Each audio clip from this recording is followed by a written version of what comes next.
surround yourself the majority of the time with people who are going to continue to help you cultivate that relationship with yourself and your source.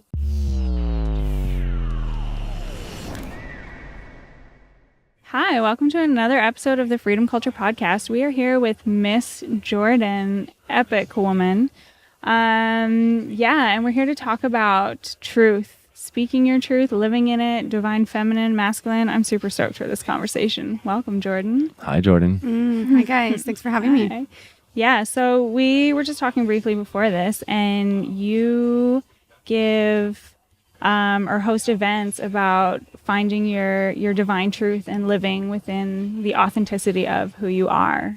Did I catch that correct? Yeah, that's correct. I'd say more about embracing like the essence of the truth of your soul and living from that space. My purpose, my life work is to help awaken humanity to an elevated way of being through connection, understanding, and inner truth. And the weight of that sentence is on truth with a capital T. I've found from personal experience that suppression of truth is the most painful thing you can experience. Yeah. And so my work has originated from that space. And what I do now is help others identify where they are not fully embracing their authenticity or living in full expression or full connection to source. And I help facilitate a bridge to the truth of their soul so that they can achieve what I believe we are all here to achieve on this earth in this timeline, which is fullest expression of self and purest connection to source.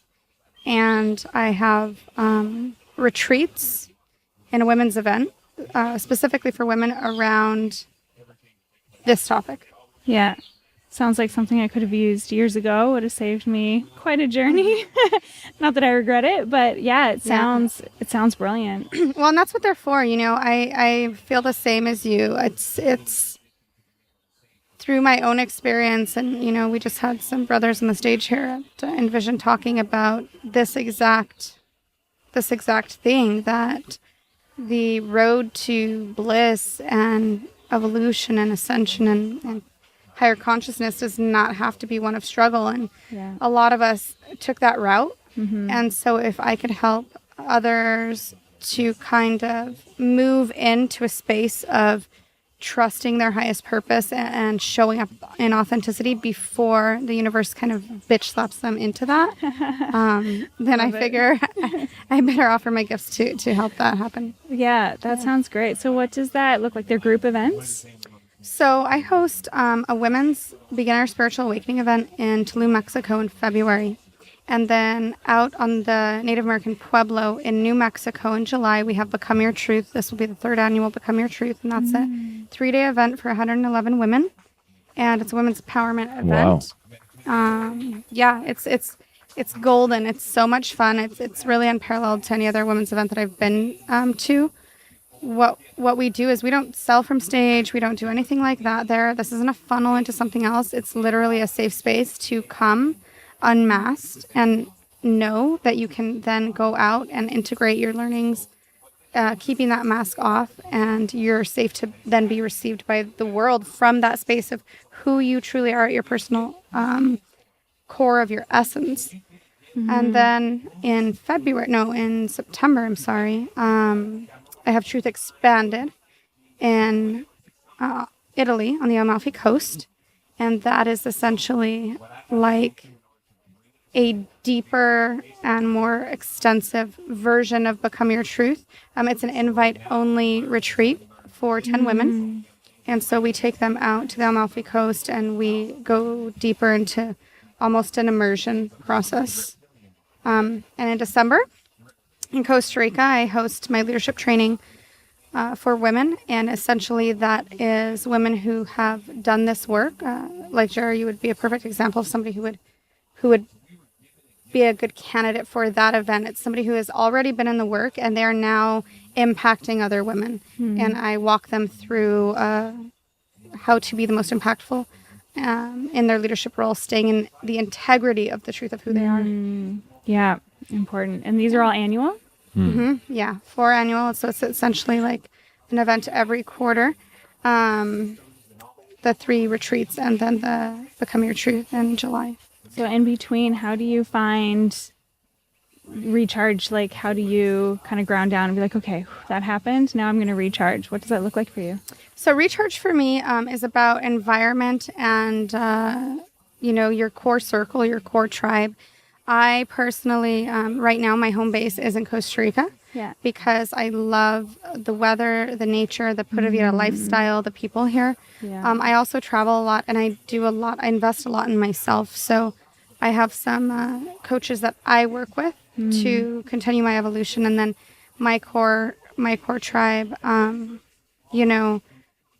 circled around people who are really like-minded and who continue to call me up. Either meet me where I'm at or call me up. And I think that that's key for recharging when you're doing this work. It can be easy to limit yourself to friends and family that you've always loved, as far as who you spend most of your time with, and not to move away from the people that you love, but just to be sure that when you are in a role of service, that you surround yourself the majority of the time with people who are going to continue to help you cultivate that relationship with yourself and your source. Yeah. Being challenged and called up to excel. Yeah. Yeah.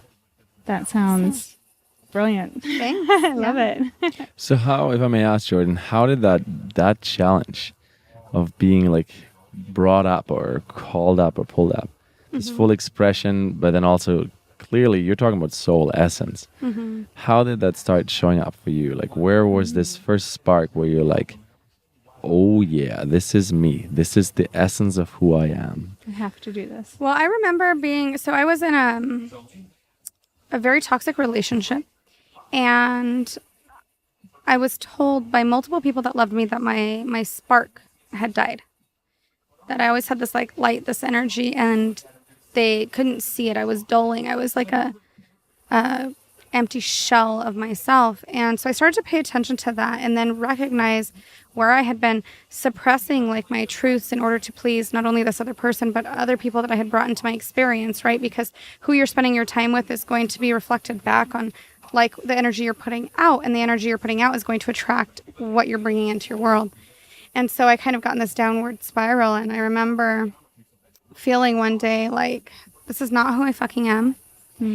And I have to do something about it. And I went out to an event called the Bliss Project that my dear friend and mentor Lori Harder puts on. In fact, she's putting it on this weekend. And it'll be the first time that I've missed it to come here to Envision.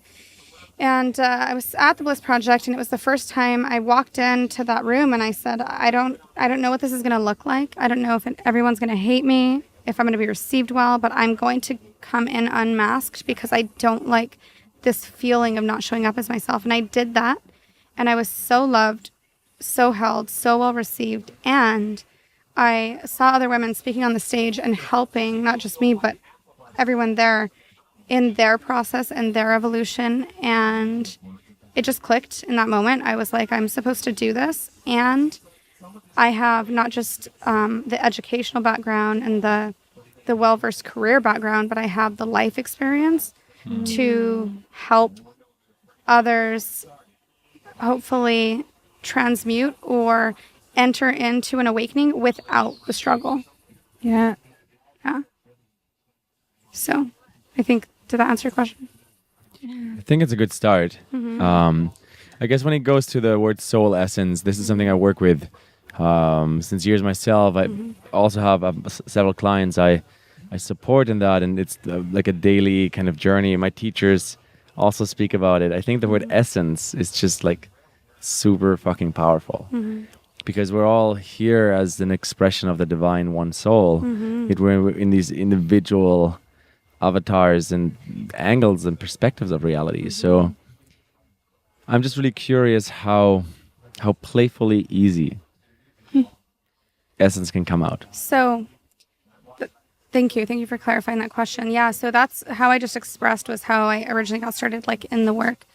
When it developed into really understanding, like, and embodying the essence of your soul, because we are not humans here trying to be spiritual, right? We are spirits having a human experience.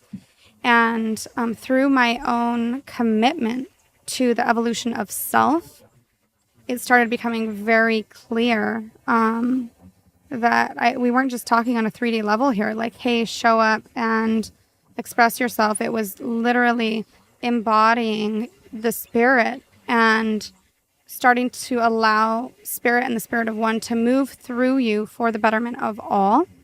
And I mean, I'm highly sensitive. I'm a highly sensitive empath. I'm a medium. I've been spiritually woke, for lack of a better term, since I was a child. And the only time I felt disconnected was during that period when my spark was shut off.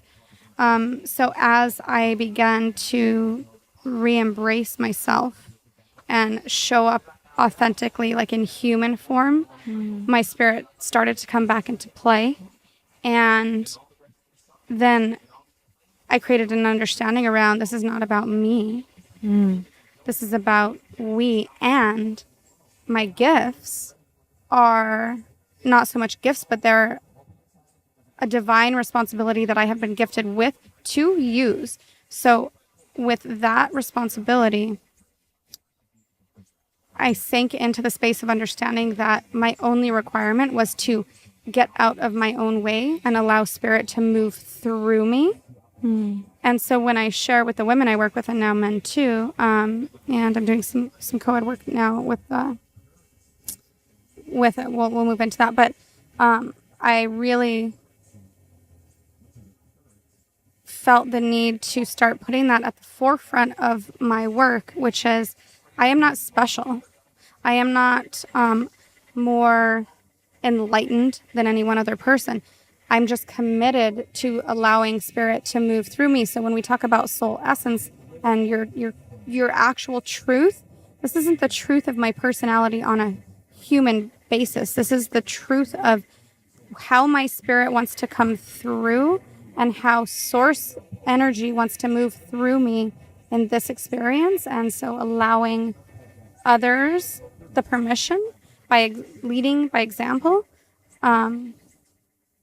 to allow spirit to move through them, to bring their best self forward for the most epic life ever in their own experience, and also the ripple effect of allowing others the ability to show up in truth as a way to experience ultimate freedom. Totally. Yeah, ultimate freedom. Yeah. Jump in, Jerry. Yeah, I like that you brought up, you were going to go into it, because I've actually been meaning to ask, because you also now work with divine feminine, divine masculine, and really embodying that. And you sort of touched on it, but yeah, can you go into that? Because you host workshops now together with Kevin, I believe. Yeah, so, wow. So how that started was,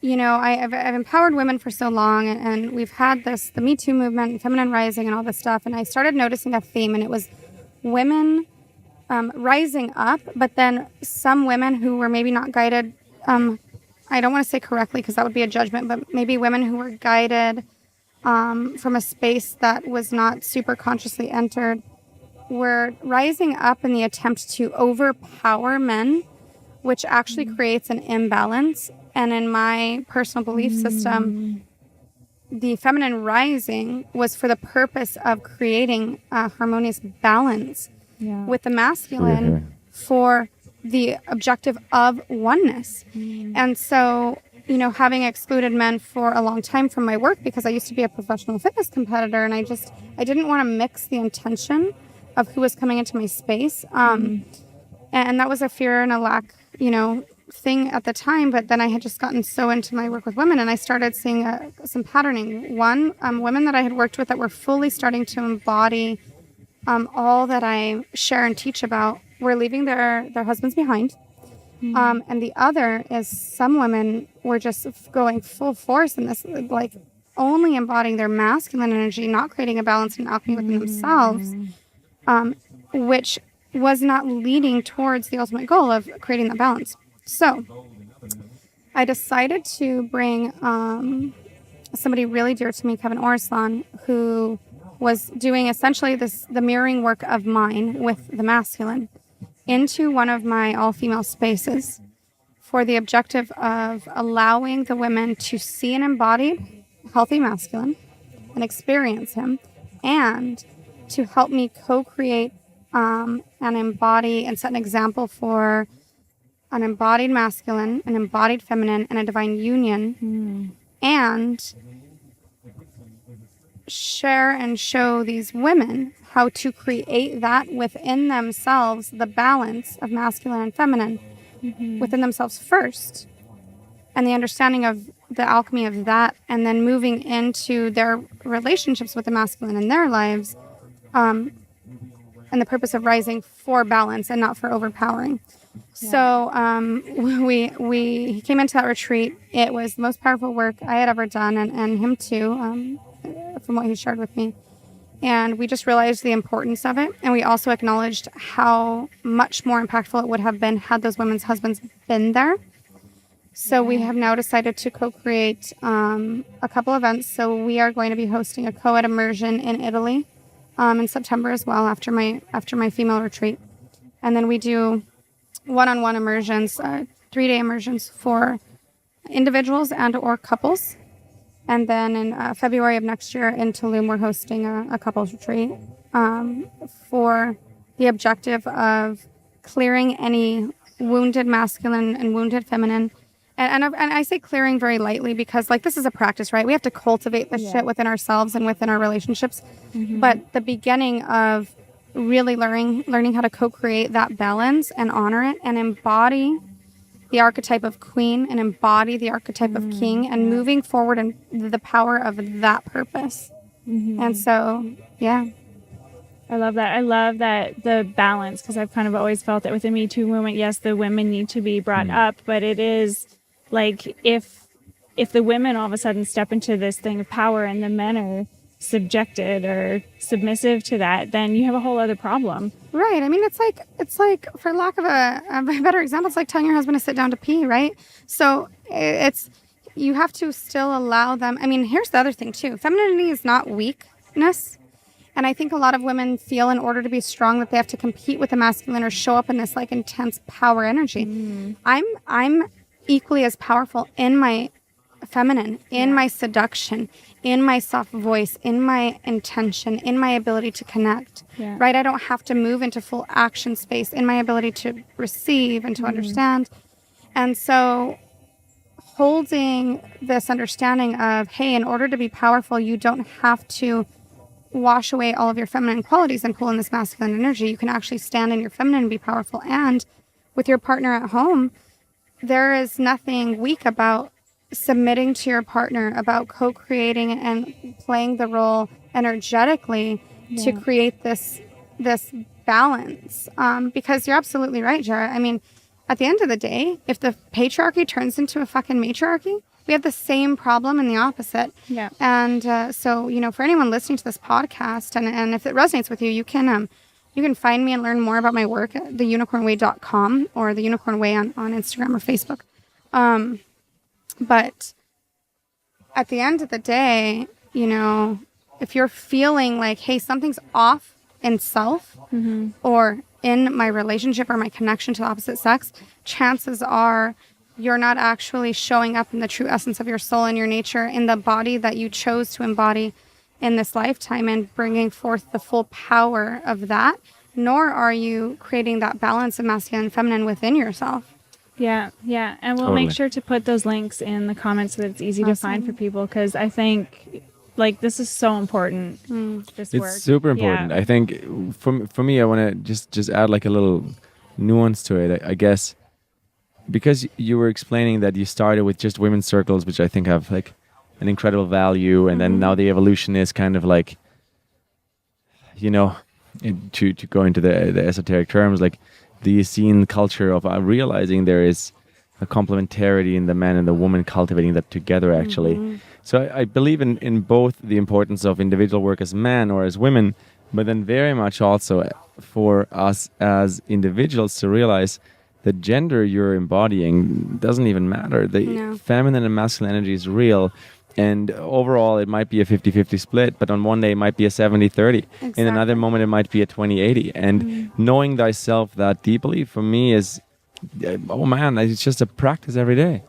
Right. And it starts with yourself, because if you can create that balance within yourself, that's where you're going to learn the triggers. You're going to learn the movements and the way to like negotiate with yourself and your source and create that within your relationships with others. And I love the women's work that I do, and I'll continue to do it. And I know Kevin will continue to do his men's work, but coming together and creating the opportunity to create the balance and co-create with the male and the female, that I think that's also important, you know. And then also on the women's work to, you know, I've really worked on shifting and making it very clear in the work that I do that yes, I'm helping to empower you, and yes, I'm facilitating the opportunity for spiritual connection for you to embody your queen. But this is not like a Cersei on Game of Thrones type queen. This is a Darius type queen. Like this is a queen that knows that she's equally as powerful in her feminine essence, and also willing to show up and reign with compassion, with clarity on the balance, and with honor for the masculine. Yeah, I Beautiful love that. quote. And also what you said about once you have the balance within, then you can relate to both the feminine and the masculine externally as well in a healthy and balanced manner. I think that's brilliant. I love the work you're doing. That's Thank you great. so much. Yeah, very much love the work that's going on in the world. So we're moving from a reactive external battle of the genders into a culture where we start with knowing thyself and just being true to the masculine and feminine polarity inside. You nailed it. Yeah, Yeah. that's exactly it. Thank you so much, Jordan, for having the time to sit down with us. Thank you guys for having me. And I'm going to take my coconut now and go enjoy the Costa jungle. Rica Pura Vida. Pura vida. Yeah. That's the way.